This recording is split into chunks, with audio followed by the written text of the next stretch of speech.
I'm so excited today to have a very special guest joining me, the great NFL quarterback Charlie Batch for the Pittsburgh Steelers, among many other teams.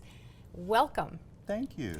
The reason why I wanted you to be on today is because I think you've got some great motivational messages to share. You have a really big heart. You're doing wonderful things that I'm not sure everybody knows about for children. And I just really wanted to get some insights and share some insights in what drives you, what motivates you, and what makes the great Charlie Batch tick. Well, I think it's a lot of different things. And I had the pleasure of playing 15 years in the National Football League, 4 with the Detroit Lions, 11 with the Pittsburgh Steelers. And those were some of the best times I've ever had in my life. And for me, it was more or less thinking about what was next, because I knew I couldn't play football forever. And at that point I knew I wanted to do something that was directly involved with kids. And so I had our foundation, which is the Best of the Batch Foundation. We're an educational foundation. We focus mainly on reading, computer literacy, and our STEAM programs. And it's just a way of giving kids the opportunity to be presented with different opportunities that they may not necessarily have in life, and we try to provide those opportunities for them. Well, you're doing many things, opportunities, but it's not just one division and a few hours a week. You've got a major organization that you're running now. Anywhere from, I think you gave away 6,000 toys and Christmas gifts and comforters. Can you talk a little bit about that and talk a little bit about what you're doing at your center and the after-school programs? Because Yes, it's fascinating. it's exciting. We're celebrating our 21st year, and we have a lot of different programs that we do. And one of the ones that you touched upon was our holiday drive.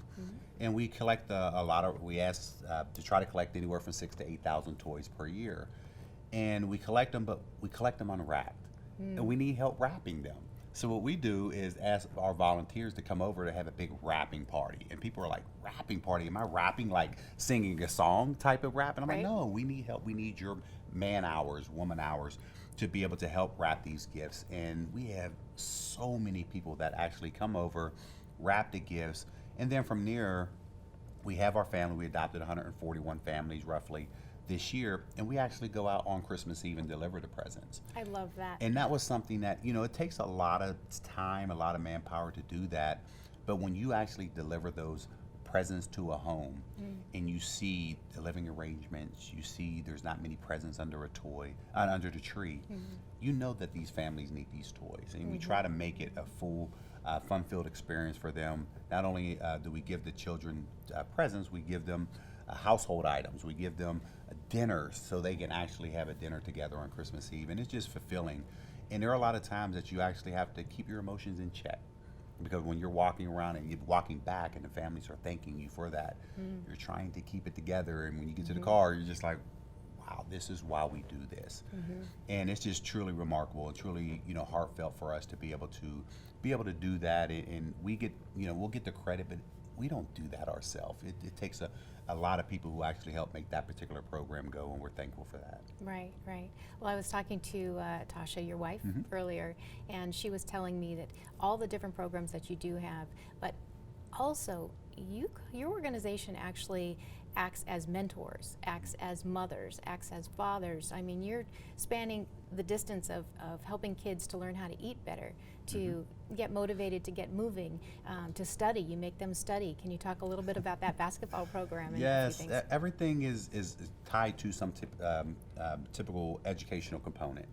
And the reason being is sports is the draw, which is easy, but we also want to make sure that they need to do all the hard work behind it, because just as much hard work that they put into the athletic field, we want to make sure that they're doing that into the classroom environment as well. Right. And one of the earlier adopted programs that we have was the basketball league. So early on, we started with 125 kids, 25 volunteers, and I'm like, I just want to tire these kids out so they can go home and go to sleep, get them off the streets. Sure. That program quickly grew to over 350 kids. Wow. And we're doing this 8 weeks out of the summer, 4 days a week. And at this point, it's like, yeah, it's fun, but what's the educational component to that? And we added the fact that they had to attend 3 mandatory study halls. And they have to now read a book and do the actual, requirements for that, and the study guides that are attached to that. So, of course, some kids get upset, but it's our way of number one, seeing what their literacy levels are, and if they need help, we actually work with the guidance counselors to be able to help improve that back into the school district.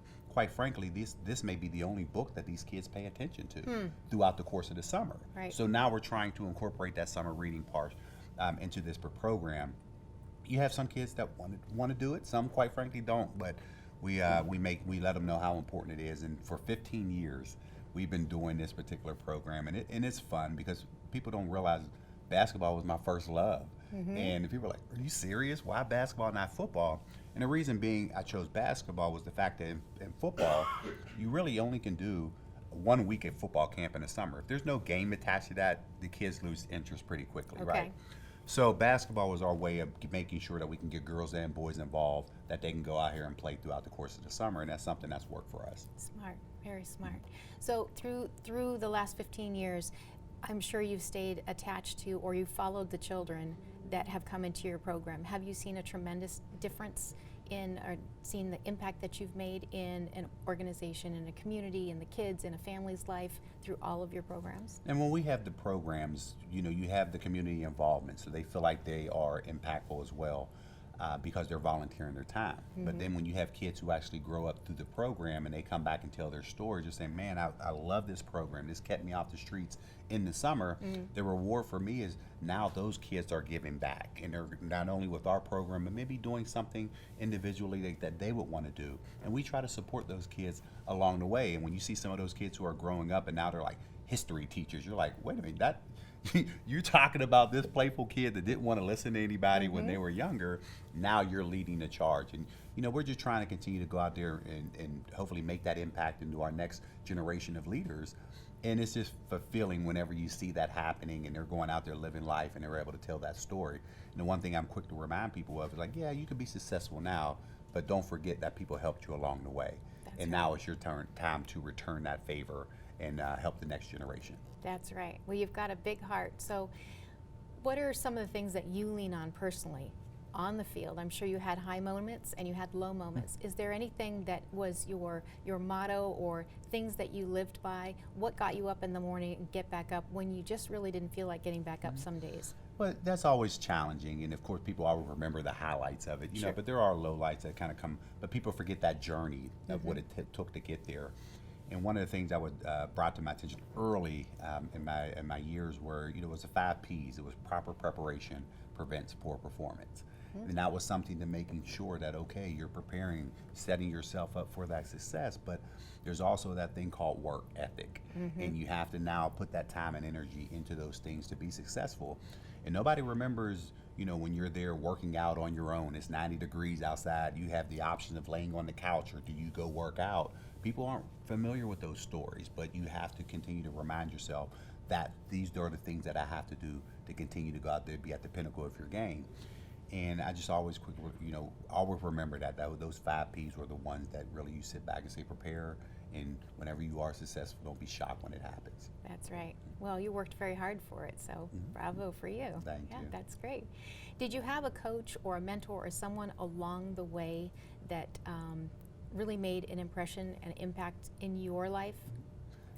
I've had a lot of coaches throughout the course of my time. Of course, there's a lot of coaches, middle school, high school. But it was one of those things to where I remember getting to Eastern Michigan, and it was a coach by the name of Dan Henson. And he was my offensive coordinator. He was the quarterback coach, and he was the person that really I grew closer to quicker than any other coach. And we spent a lot of time together. And I just remember those conversations that we would have. And he would, yes, he was a coach, but then there was that friend moment as well. But he also had the discipline if it needed to be. Right. And growing up without a father figure in the home, he was that person that I leaned toward to ask some of those questions, and I appreciate it. I mean, here we are almost 30 years later, and I still talk to Coach Henson on a regular. Nice. And he's somebody that I really reach out to, I respect. And, when I was inducted to the Mid-American Conference Hall of Fame, he drove down from Michigan down to Cleveland, and he was there. He surprised me, and I'm like looking up, and I'm trying to hold it together and at the emotions, because I didn't know he was going to be there because he didn't tell me. But to see him, and he's like, listen, here you are now, 20-some years later, but I remember that guy that I talked to, that, was at that crossroad of his career, but yet you were willing to put that work in to be successful. And I just appreciate him, taking that time and taking me under his wing and treating me like I was one of his own. What advice would you give to some young person that's looking up to you saying, well, I'd like to follow in your footsteps, and yes, maybe use that and then give back, but on the way up? Do not go where the path may lead. Go instead where there is no path and leave a trail. I can't sit up here and tell you what it's going to take for you to become an NFL player or whatever, but all we know at the end of the day, there's a right way and there's a wrong way. You know, you have to go out there and create your own path. You have to go out there and earn it, learn it, and return it. And when I say earn, learn, and return it, that means earn it through labor, learn it through education, and at some point return it back to your community. We all have over 84,000 seconds a day in this life. You can choose it the way that you want to choose it. You can choose it other ways. But at some point, you have to be able to go out there and help people at some point in your life, and you have the ability to do that. Thank you so much for your words of wisdom and letting us in your world. I appreciate it. Thank you.